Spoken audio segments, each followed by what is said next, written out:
Welcome to Pramati Digital Class. I am Justin. In today's episode, I am going to take up the second part of the story, Footprints Without Feet, from the supplementary reader. Written by H.G. Wells. Before we move on to the second part of the story, let's recall the first part of the story. The story begins with two boys following muddy footprints that are being formed without any feet or person being visible. These are made by Griffin, who is an eccentric scientist. He has managed to make a drug which, on consumption, makes a person invisible.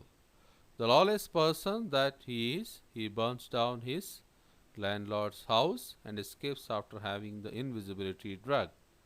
He takes off his clothes to be completely invisible.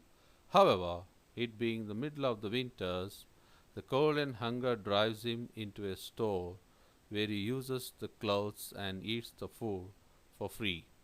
He gets caught in the morning and then goes to a theater costume shop from where he picks up some bandages. Why? To form his head and some clothes so as to appear like a visible man. So students, now let's get started. Shortly afterwards, a curious episode occurred. Very early in the morning, a clergyman and his wife were awakened by noises in the study. Creeping downstairs, they heard the chink sound of coins or metal of money being taken from the clergyman's desk. So here, a strange episode took place where a clergyman and his wife were awakened by the noises in the study very early in the morning.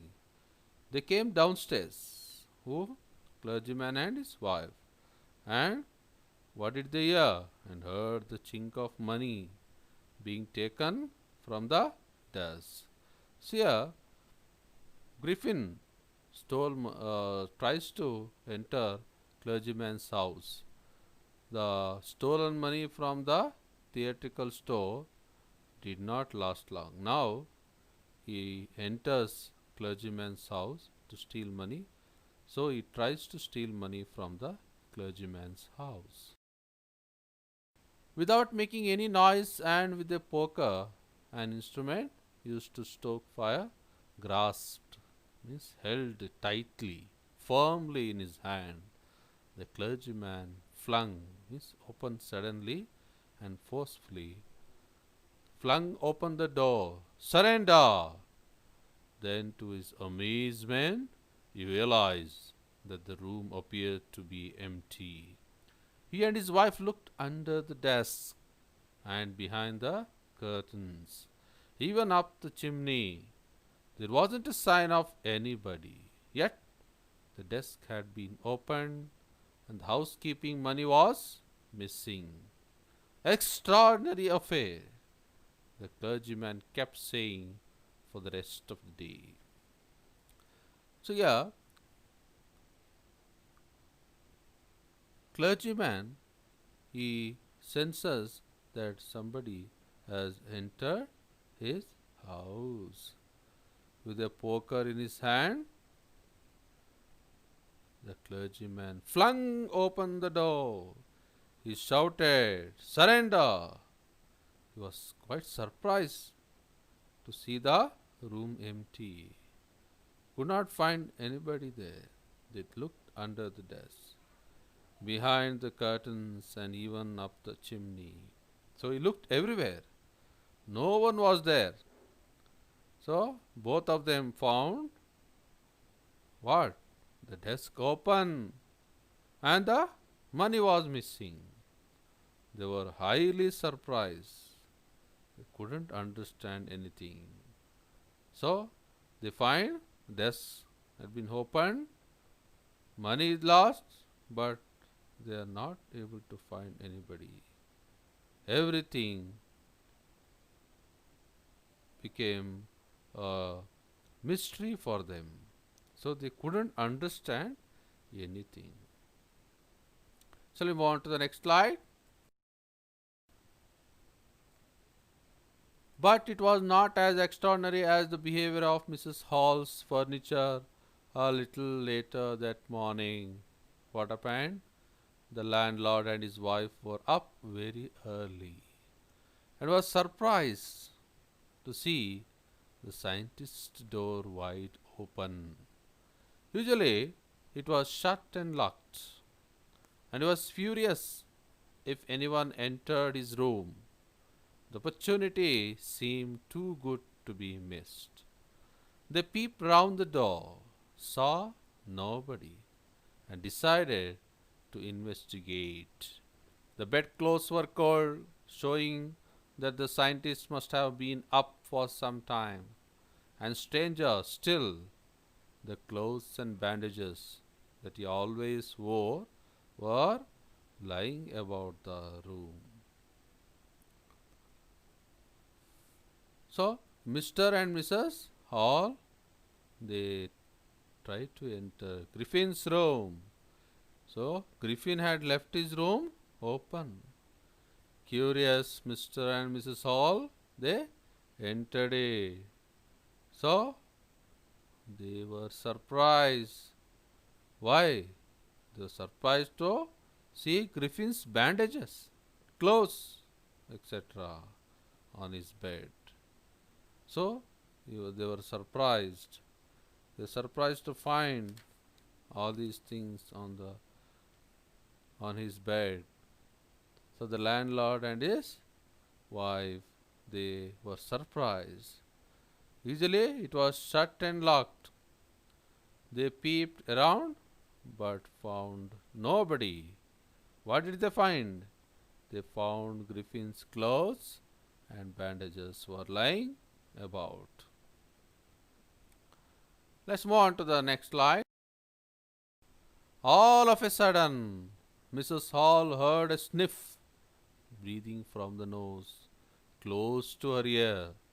A moment later, the hat on the bedpost leapt up, jumped up, and dashed itself into her face. Then the bedroom chair became alive. Springing, means jumping into the air, it charged, attacked straight at her, legs foremost, first, as she and her husband turned away in terror. The extraordinary chair pushed them both out of the room and then appeared to slam, bang, and lock the door after them. Mrs. Hall almost fell down the stairs in hysterics, great excitement. She was convinced that the room was haunted, visited by spirits, and that the stranger had somehow caused these to enter into her furniture. So, yeah, just then invisible man, Griffin, arrived. So she felt Mrs. Hall heard a sniff close to her ear. He flung the hat on Mrs. Hall and pushed both of them out of his room with a chair and locked the door. Then what happened? They suspected. Mrs. Hall suspected witchcraft there. As the furniture of the room became alive, Mrs. Hall suspected. What did she suspect? Witchcraft caused by the mysterious scientist. So she was quite surprised to find it. And yeah, all of a sudden, they felt all strange things. They felt chair became alive, and then chair pushed them both out of the room. The door was slammed and locked after them. So this is what happened when Griffin entered the room. So she Mrs. Hall almost fell down the stairs and she started crying. What did she feel? What was her conclusion? The, she was sure that the room was haunted, visited by spirits. My poor mother used to sit in that chair, she moaned, cried in pain. To think it should rise up against me now? The feeling among the neighbors was that the trouble was caused by witchcraft, means black magic. But witchcraft or not, when news of the burglary, theft at the clergyman's home became known, the strange scientist was strongly suspected of having had a hand in it. Suspicion, doubt grew even stronger when he suddenly produced some ready cash, though he had admitted not long before that he had no money. So, yeah, she became all the more suspicious when he came out of the locked door and produced the ready cash. So she was quite surprised. And villagers also, they suspected that the trouble was caused by witchcraft. So when the news of burglary at the clergyman's home became known, everyone doubted Griffin's hand. They suspected him. Griffin's hand in it. This suspicion grew stronger when Griffin suddenly showed some ready cash. Actually, he didn't have money. He had no cash before a few days. So all the villagers, they suspected that this Griffin might have entered clergyman's home. He might have stolen money from clergyman's home. The village constable was secretly sent for. Instead of waiting for the constable, Mrs. Hall went to the scientist, who had somehow mysteriously appeared from his empty bedroom. I want to know what you have been doing to my chair upstairs, she demanded. And I want to know how it is you came out of an empty room and how you entered a locked room. Yeah, irritable Griffin, she was questioned. When Mrs. Hall tried to ask him about the above two facts, Griffin became furious. So she had asked, she suspected how could he enter the locked door and produce the ready cash, produce money or pay money. So she was surprised. She asked these two questions about the mystery. Griffin became furious and started taking off his hat, whiskers, and bandages. He became headless. That's what we are going to study now. So, Mrs. Hall, she went to Griffin's room. She asked what he was doing to her chairs upstairs. She also asked how he entered a locked room. The scientist was always quick tempered. Now he became furious. You don't understand who or what I am, he shouted. Very well, I'll show you. Suddenly he threw off bandages, whiskers, spectacles, and even nose. It took him only a minute to do this. The horrified, terrified people in the bar found themselves staring at a headless man. So I already told you here, when Mrs. Hall tried to ask him about the two facts, he became furious and started taking off his hat, whiskers, and bandages. He became headless. The scientist lost his temper. he became quite furious and cried, "I'll show you." So, what did he do? Suddenly threw away all bandages, whiskers, spectacles, and even nose.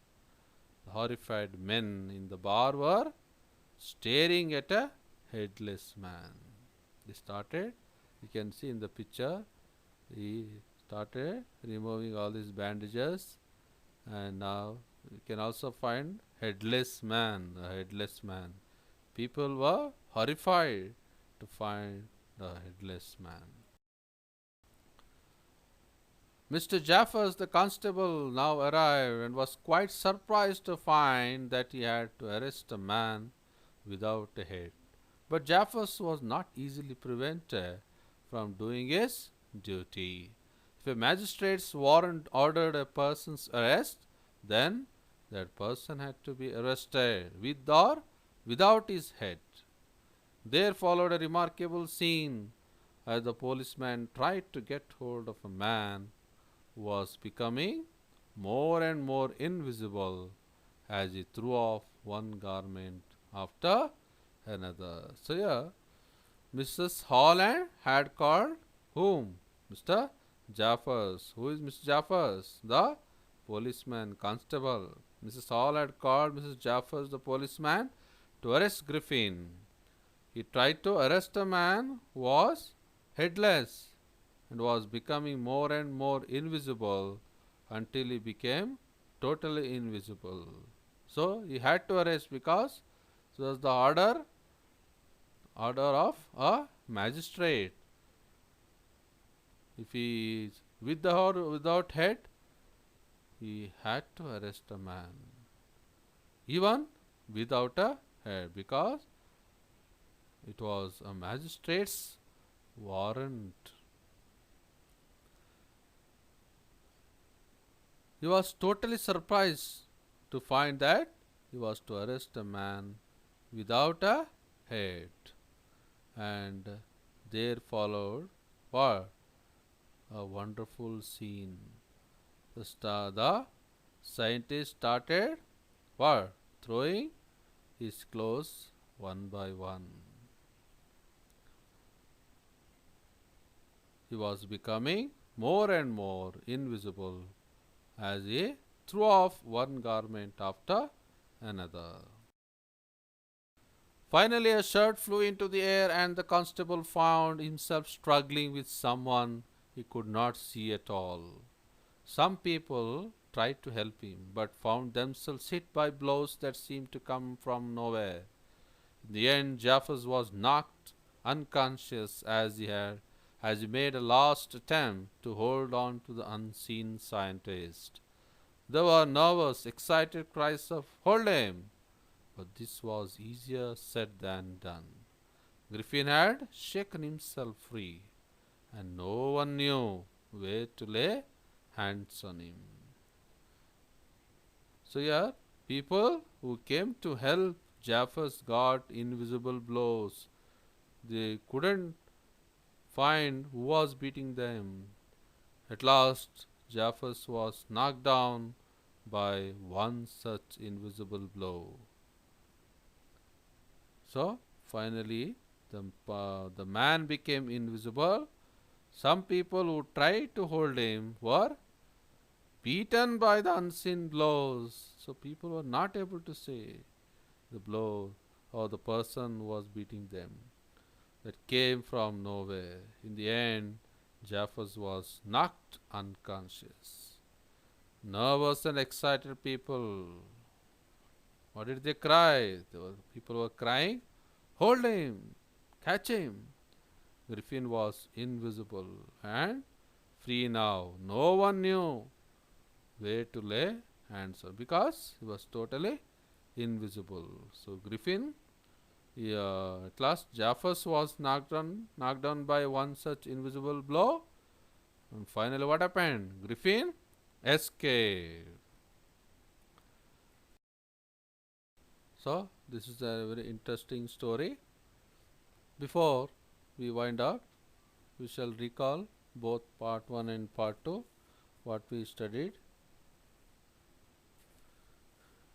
in these two episodes. So here I just summarize the story. Begins with the two boys following muddy footprints that are being formed without any feet or person being visible. So even we also found that the lawless person that he burns down his landlord's house and escapes, and after having the invisibility drug. So we studied all these points, and he also gets caught in the morning and then goes to a theater costume shop from where he picks up some bandages to form his head and some clothes so as to appear like a visible man. So in this episode we we came to know that he steals money from a store and goes to a village called Hyping, where he pays up for the room in advance. The nosy landlord's wife lets him stay there because the business was so dull, so she allows him to stay there.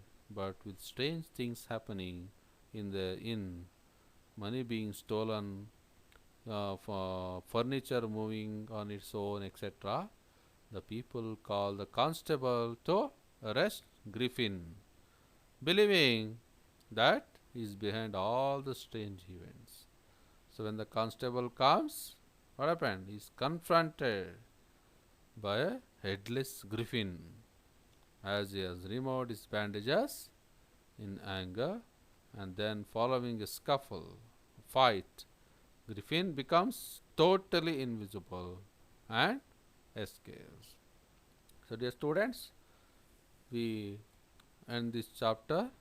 If you have any doubt, make a note of it, and you can clarify all your doubts during our online class or during our regular class. Thank you for watching.